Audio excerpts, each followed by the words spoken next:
Bunny Rabbit lived happily alone in a deep hole in the woods that was made by a meteor that hit the world a long time ago. For centuries, he was undisturbed. He was so elusive he didn't figure into myth or fairy tale. But one day, a developer bought the wild land on which Bunny Rabbit lived and began sending surveyors and workmen into the woods. Bunny Rabbit disliked this. He clawed the surveyors to fleshy shreds and performed black magic on the workmen until their sanity turned inside out and they could no longer continue their work. The developer reported to the police, who duly investigated the surveyors' grisly deaths, but their findings were inconclusive and they soon gave up. The invertedly sane workmen, however, gabbed in their snugly fitting straitjackets about an evil bunny man who performed horror spells in the woods. One day, a doctor recorded their gabbings and published them in a book called The Evil Bunny Man and Other Modern Terrors. A cryptozoologist read the book, gathered a team, and ventured into the woods. He brought his son, Charlie. For weeks, the team traversed the wilderness, examining and recording their findings. They were about to turn back when they came upon a hole.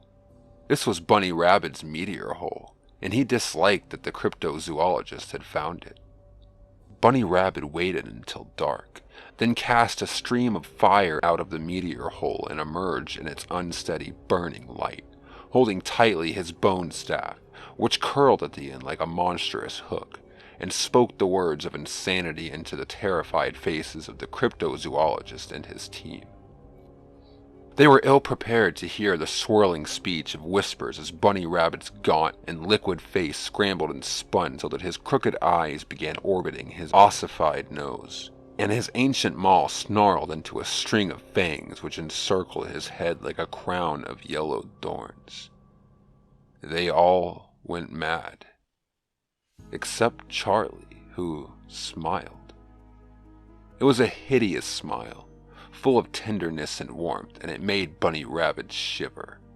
In the nighttime woods behind, the mad ones ran headlong into trees and screamed and murdered one another with their cryptozoology equipment in their bare hands. But Charlie stepped toward Bunny Rabbit, and horror of unmentionable horrors hugged him.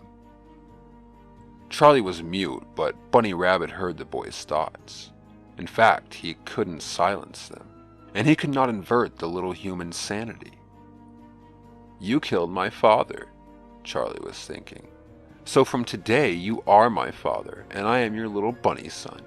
You will teach me the black magic and other bunny ways, and together we shall live in the meteor hole in the woods."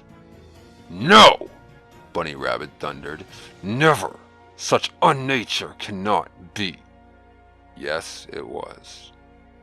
Charlie was impervious to all Bunny Rabbit's spells and violence, and he followed Bunny Rabbit through the woods, thinking his thoughts aloud, day after dreadful day, until Bunny Rabbit grudgingly agreed. And that is how Bunny Rabbit finally became a father, for which we shall all pay dearly.